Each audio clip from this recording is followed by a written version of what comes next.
Reference ಆಗಿ ತೊಗೊಂಡು ಬೇರೆ ಲೈಫ್ ಪಾಠ ಆಗುತ್ತೋ ಗೊತ್ತಿಲ್ಲ ನನಗೆ.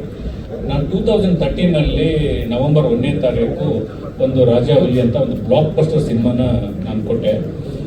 ಬ್ಲಾಕ್ ಬಸ್ಟರ್ ಸಿನಿಮಾ 2013ನಲ್ಲಿ ಕೊಡೋಕ್ಕಿಂತ ಮುಂಚೆ ನಾನು 2008ಅಲ್ಲೇ ಡೈರೆಕ್ಟರ್ ಆಗಿದ್ದೆ ವಾರಸ್ದಾರ ಮೂಲಕ. ಲೈಫ್ ನಡೀತಾ ಇತ್ತು. ಯಾವಾಗ ನಾನು ರಾಜಾಹುಲಿ ಅಂತ ಒಂದು ಬ್ಲಾಕ್ ಬಸ್ಟರ್ ಸಿನಿಮಾ ಕೊಟ್ಬಿಟ್ಟಿಲ್ಲ, ನನಗೆ 2 ಕೊಂಬು ಬಂದ್ಬಿಡ್ತು.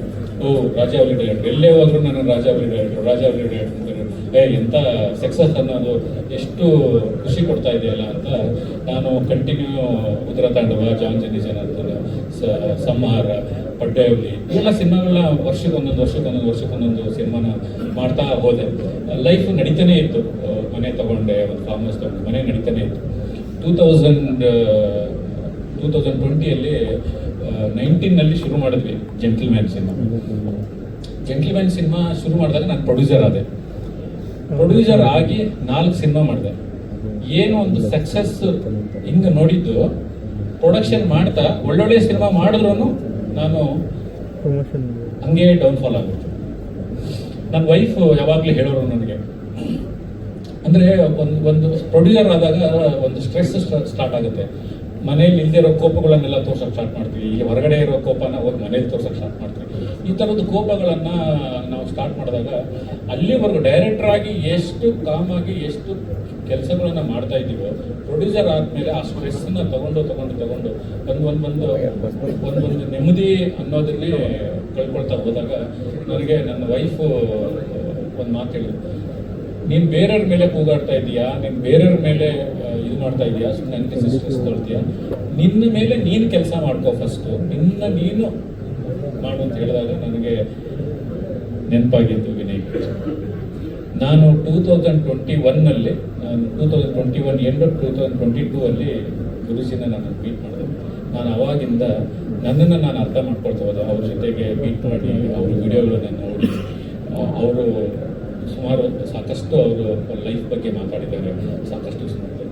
ಆ ಥರದ ಲೈಫ್ ಬಗ್ಗೆ ನಾನು ಕಲಿತಾ ಇವತ್ತು ಅಂದರೆ ಒಂದು ಸಕ್ಸಸ್ ಇದ್ದಾಗ ಒಬ್ಬ ಮನುಷ್ಯ ಹೆಂಗಿರ್ತಾನೆ, ಆ ಫೇಲ್ಯೂರ್ ಆದಾಗ ಒಬ್ಬ ಮನುಷ್ಯ ಹೆಂಗಿರ್ತಾನೆ, ನಮ್ಮ ಮೇಲೆ ನಾವು ವರ್ಕ್ ಮಾಡ್ಕೊಳ್ಳೋ ಸ್ಟಾರ್ಟ್ ಆದಮೇಲೆ ನಿಜವಾದ ಒಂದು ಸ್ಪಿರಿಚುವಲ್ಗೆ ನಾವು ಹೋದಾಗ ಮನುಷ್ಯ ಹೆಂಗೆ ಚೇಂಜ್ ಆಗ್ತಾನೆ ಅನ್ನೋದು ಈ 22ಇಂದ ಇವತ್ತು 26ವರೆಗೂ ಸಾಕಷ್ಟು ಪಾಠಗಳನ್ನು ನಾನು ಕಲ್ತಿದ್ದೀನಿ. ಅದು ಕಲಿಸ್ಕೊಟ್ಟಿದ್ದು ಗುರುಜಿ ಅವರು ನನಗೆ. ಅದರಿಂದ ನಾನು ಅವರಿಂದ ಸಾಕಷ್ಟು ಇನ್ಸ್ಪೈರ್ ಆಗಿದ್ದೀನಿ, ಅವರು ಸ್ಪೀಚ್ಗಳಿಂದ ಇನ್ಸ್ಪೈರ್ ಆಗಿದ್ದೀನಿ.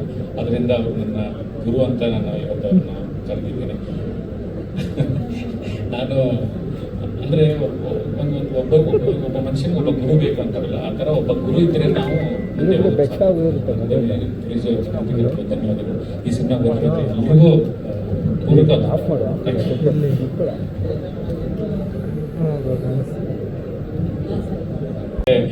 ನಮ್ಮಿಬ್ಬರ ಮಧ್ಯದಲ್ಲಿ ಇದು ಆಗೋದು ಬೇಡ ಅಂತ ಫಸ್ಟೇ ಅವ್ರಿಗೆ ಅವತ್ತಿನ ದಿನನೇ ಕಳಿಸ್ಬಿಟ್ಟೆ. ಅದರಿಂದ ಇದು ಜಾನಪದ ಸಾಂಗ್ ಆಗಿರೋದ್ರಿಂದ ಯಾರು ಯಾವ ಲೈನ್ ಬೇಕಾದ್ರೂ ಯೂಸ್ ಮಾಡ್ಕೋಬೋದು, ಅದ್ರದ್ದೇನೋ ಸಮಸ್ಯೆನೇ ಇಲ್ಲ ಅಂತ ಹೇಳಿದಾಗ ನಾವು 2 ಲೈನ್ ಇಟ್ಕೊಂಡು ಇನ್ನು ಮಿಕ್ಕಿದ್ದನ್ನ ಬೇರೆನೇ ಅದ್ಭುತವಾಗಿ ಬರೆದಿದ್ದಾರೆ. ಅವ್ರ ಬಗ್ಗೆ ಅವ್ರ ಟ್ಯಾಲೆಂಟ್ ಬಗ್ಗೆ ಹೇಳೋಷ್ಟು ನಾನು ದೊಡ್ಡವನೇನಲ್ಲ, ಅಷ್ಟು ಮಾಡಿದ್ದಾರೆ. ಅವರು ಹುಸಿದ್ದರು ಸಾಂಗ್ ಎಲ್ಲಾನು ನಮ್ಮ ಡೈರೆಕ್ಟ್ರು ಮತ್ತು ಆ ಕ್ರೆಡಿಟ್ ಅವರಿಬ್ಬರಿಗೆ ಸೇರುತ್ತೆ. ಅವ್ರು ಇನ್ನೊಂದು ಸಾಂಗ್ ಬರೆದಿದ್ದಾರೆ, ಅದು ನಾನು ಹೋಗಿ ಪಟ್ಟು ಕೂತ್ಕೊಂಡಿದ್ದು, ನನಗೊಂದು 100 ಮಿಲಿಯನ್ ಸಾಂಗ್ ಬೇಕು ಇಷ್ಟೇ ಕೇಳಿದ್ದವರು.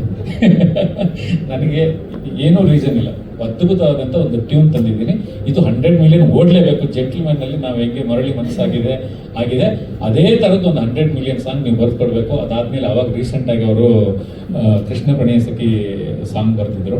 ನನಗೆ ಈ ಸಾಂಗ್ ಆಗಬೇಕು ಅಂತ ಆ ಸಾಂಗ್ ಆ ಥರ ಬರೆದುಕೊಟ್ಟಿದ್ದಾರೆ. ದೇವರ ದಯದಿಂದ 100 ಮಿಲಿಯನ್ ಆಗಲೇಬೇಕು ಅನ್ನೋ ಆಸೆ, ಆ ಸಾಂಗ್ ಮೇಲೆ ಅಷ್ಟು ಭರವಸೆ ನನಗಿದೆ. ಭರತ್ ಮ್ಯೂಸಿಕ್ ಡೈರೆಕ್ಟರು ತುಂಬ ಒಳ್ಳೆ ಕೆಲಸ ಮಾಡಿದ್ದಾರೆ. ಅವರು ಸಾಂಗ್ಗಳು ಬಂದಾಗ ನಿಮಗೆ ಅವ್ರ ಬಗ್ಗೆ ಹೆಚ್ಚು ಗೊತ್ತಾಗುತ್ತೆ. ಅದಾದಮೇಲೆ ಏನು ಈ ಗುರು ದೇಶಪಾಂಡೆ ಇಷ್ಟು ದೊಡ್ಡ ಸಿನಿಮಾ ಮಾಡೋಕ್ಕೆ ಕಾರಣ ನಾನು ಒಬ್ಬನೇ ಅಲ್ಲ, ಇವ್ರು ಇರೋದಕ್ಕೆ ಇಷ್ಟು ದೊಡ್ಡ ಸಿನಿಮಾ ಆಗೋಕ್ಕೆ ಕಾರಣ ಇವರಿಲ್ಲ ಅಂದಿದ್ರೆ ಈ ಸಿನಿಮಾ ಮೋಸ್ಟ್ಲಿ ಅರ್ಧಕ್ಕೆ ನಿಂತು ಬಿಟ್ಟಿರೋದು, ಪೂರ್ತಿನೇ ಆಗ್ತಾ ಇರಲಿಲ್ಲ ನನ್ನ ಪ್ರಕಾರ.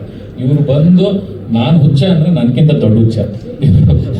ಅದು ಹೇಳಿದ್ರಲ್ಲ, KGF ಡೈಲಾಗ್ ಹೇಳಿದ್ರಲ್ಲ, ಮಾಡಿದ್ರೆ ನಂದೇ ಮಾಡಬೇಕು. ಯಶ್ ಅವ್ರ ಜೊತೆ ವರ್ಕ್ ಮಾಡಿ ಅವ್ರು ಹೇಳ್ತಾ ಇದ್ರು ಆ ಥರದ್ದು ಹುಚ್ಚರು ನನ್ನ ಜೊತೆ ಸೇರ್ಕೊಂಡಿದ್ದಾರೆ. ಆದ್ರಿಂದ ನನಗೆ ಇದು ಸಿನಿಮಾ 10 ಕೋಟಿ 12 ಕೋಟಿ 15 ಕೋಟಿ ಅದು ದಾಟಿದೆ. ಇವಾಗ ದಾಟಿದ್ರು ಇವತ್ತು ಹೇಳ್ತಾರೆ ಸರ್ ಹಿಂಗೆ ಮಾಡೋಣ ಸರ್, ಪ್ರೆಸ್ ಮೀಟು ಒಂದು ಸರ್ ಒಂದು ಇದು ಪೋಸ್ಟರ್ ಲಾಂಚ್ ಬೇಡ ಸರ್, ದೊಡ್ಡದಾಗೆ ಮಾಡೋಣ ಏನಾದ್ರು ಅಂತ ನನ್ನ ಜೊತೆ ನಿಂತಿದ್ದಾರೆ. ನಾನು ಹುಚ್ಚ, ಅವರು ಹುಚ್ಚರಾಗಿದ್ವಿ. ಆದರೆ ಸಿನಿಮಾ ಹುಚ್ಚರು ಅಷ್ಟೇ, ಬೇರೆ ಏನು ಹುಚ್ಚರಲ್ಲ. ಅದ್ರ ಜೊತೆಗೆ ನನ್ನ ಜೊತೆ ಕೆಲಸ ಮಾಡ್ತಾ ಇರುವಂಥ BR ವೆಂಕಟೇಶ್ ಅವ್ರನ್ನ ಇವತ್ತು ಮರೆಯೋಕ್ಕಾಗೋದಿಲ್ಲ.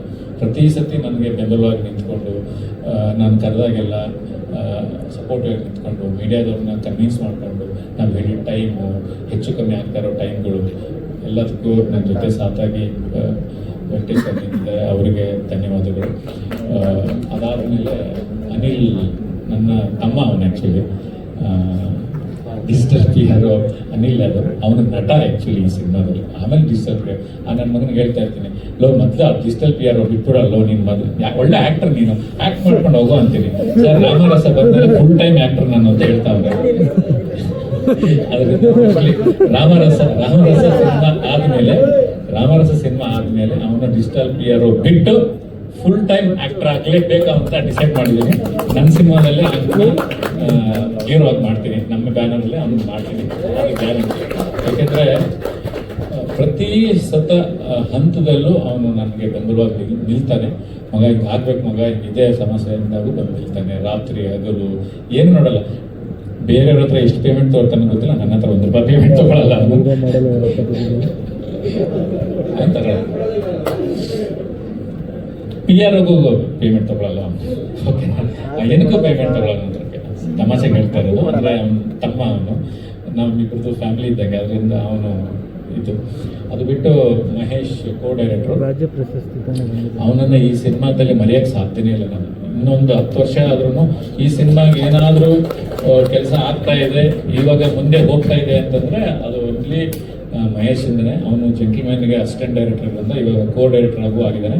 ನೆಕ್ಸ್ಟ್ ನಮ್ಮ ಬ್ಯಾನರಲ್ಲಿ ಡೈರೆಕ್ಟರ್ ಆಗ್ಬೇಕಾನೆ ಮೋಸ್ಟ್. ಒಳ್ಳೆಯದಾಗಲಿ ಅವನಿಗೆ. ಇದರಲ್ಲಿ ತುಂಬ ಸ್ಪೆಷಲ್ ಮೇಕಪ್ಗಳು ತುಂಬ ಇದ್ದಾವೆ ಸಿನಿಮಾದಲ್ಲಿ. ಅದನ್ನು ಪ್ರೊಡ್ಯೂಸರ್ ಮಾಡುವಂಥ ನಂದ ಅವರು ಫಸ್ಟ್ ಬಂದಾಗ ಆ ಗೆಟಪ್ಗಳು ತೋರಿಸಿದಾಗ ಸರ್ ಅಂತಂದರು. ಹೆಂಗೆ ಸರ್ ಇದು ಅಂತಂದರು. 5 ಅವರು 6 ಅವರು ಕೂತ್ಕೋಬೇಕು ಮೇಕಪ್ಗೆ, ಹೆಂಗೆ ಶೂಟಿಂಗ್ ಮಾಡೋದು ಸರ್, ಎಷ್ಟು ಗಂಟೆಗೆ ಬರೋದು ಸರ್, ಬೆಳಿಗ್ಗೆ ನಾವು ಸರ್ ಎಷ್ಟು ಗಂಟೆಗೆ ಕರಲಿ ಸರ್, ಎಷ್ಟು ಅವರ್ ಮೇಕಪ್ ಮಾಡಲಿ ಸರ್, ಮೇಕಪ್ ಮಾಡಿದ ಮೇಲೆ ಹೆಂಗೆ ಸರ್ ಇಷ್ಟು ಅವರಲ್ಲಿ 6 ಅವರ್ ಶೂಟಿಂಗ್ 6 ಅವರ್ ಮೇಕಪ್ ಮಾಡಿ 4 ಅವರ್ ಸರ್ ಶೂಟಿಂಗ್ ಮಾಡ್ತಾರೆ, ಹೆಂಗೆ ಸರ್ ಇದು ಸರ್ ಹತ್ರ ಮಾತಾಡ್ಕೊಂಡಿದ್ದೀರಾ ಸರ್, ಈ ಪಾಠಗಳು ಆಮೇಲೆ ಡಬಲ್ಲು ತ್ರಿಬಲ್ಲು ಆಗೋದು, ಟೈಮಿಂಗ್ ಎಲ್ಲ ಆಗೋದು ನೀವು ಮಾತಾಡ್ಕೊಂಡಿದ್ದೀರಾ ಸರ್ ಅವೆಲ್ಲ ಟೈಮಿಗೆಲ್ಲ? ಯಾಕಂದ್ರೆ ಮೇಕಪ್ಗೆ 6 ಅವರ್ ಹಿಡಿದ್ಬಿಡುತ್ತೆ. ಇನ್ನು ಶೂಟಿಂಗು ಇರೋದೇ 9 ಅವರ್ ಇರುತ್ತೆ. ಅದರಲ್ಲಿ 1 ಅವರ್ ಬ್ರೇಕು, 1 ಅವರ್ ಟಿಫನ್ನು. ಯಾವಾಗ ಸರ್ ಶೂಟಿಂಗ್ ಮಾಡೋದು 6 ಅವರ್ ಮೇಕಪ್ ಮಾಡಿದ್ಮೇಲೆ ಅಂತ ಫಸ್ಟು ಭಯ ಪಡಿಸಿದ್ದು ನಂದ. ಆದರೆ ನಮ್ಮ ಪ್ರೋ ಇದಾರಲ್ಲ ಅವರು ಜೆಂಟ್ಲಿಮನ್ ಹೇಳಿದಲ್ಲ 24 ಅವರ್ಸ್ ಮಾಡಿ ನಾವು ರೂಢಿ ಆಗ್ಬಿಟ್ಟಿದ್ದೀವಿ ಅಂತ. ಆ ಥರ ಅವರು ಒಂದು ನಿಂತು ಆ ಥರ ಸ್ಪೆಷಲ್ ಮೇಕಪ್. ಇನ್ನೊಂದು ತುಂಬ ಸ್ಪೆಷಲ್ ಆಗಿ ನಾನು ಥ್ಯಾಂಕ್ಸ್ ಹೇಳ್ಬೋದು. ನಾನು ಮೋಲ್ಡ್ ಪ್ರಕಾಶ್ ಅಂತಲೇ ಹಾಕ್ಕೊಂಡ್ಬಿಟ್ಟಿದ್ದೀನಿ, ಇಲ್ಲೇ ಇದ್ದಾರೆ ಅನಿಸುತ್ತೆ ಮೋಲ್ಡ್ ಪ್ರಕಾಶ್. ಇದರಲ್ಲಿ ತುಂಬ ಒಂದು ಸ್ಪೆಷಲ್ 1-2 ಕ್ಯಾರೆಕ್ಟರ್ನ ಅವರು ಅದ್ಭುತವಾಗಿ ಮಾಡಿದ್ದಾರೆ. ನಾವು ಮೇಕಪ್ ಅಂದ್ರೇ ಕಮಲ್ ಹಾಸನ್ ಅವ್ರ ಸಿನಿಮಾ ಅಂತ ನೆನ್ಪು ಮಾಡ್ಕೊಳ್ತೀವಿ. ಅವೈ ಷಣ್ಮುಖಿ ಇರ್ಬೋದು, ಇಲ್ಲ ಇಂಡಿಯನ್ ಇರ್ಬೋದು. ಆ ಥರದ್ದು ಅವರೆಲ್ಲ ಫಾರಿನ್ನಿಂದ ಕರೆಸ್ತಾರೆ ಮೇಕಪ್ ಮ್ಯಾನ್. ನಾವು ಇಲ್ಲಿಯವ್ರನ್ನೇ ಕರೆಸಿದ್ವಿ. ಆದರೆ ಆ ಥರದ್ದೊಂದು ಕೆಲಸ ಅವ್ರು ಮಾಡಿದ್ದಾರೆ. ಅವ್ರ ಬಗ್ಗೆ ತುಂಬ ಹೆಮ್ಮೆ ಇದೆ. ಮೋಲ್ಡ್ ಪ್ರಕಾಶ್ ಅವ್ರ ಬಗ್ಗೆ. ಇದು ಟೆಕ್ನಿಷಿಯನ್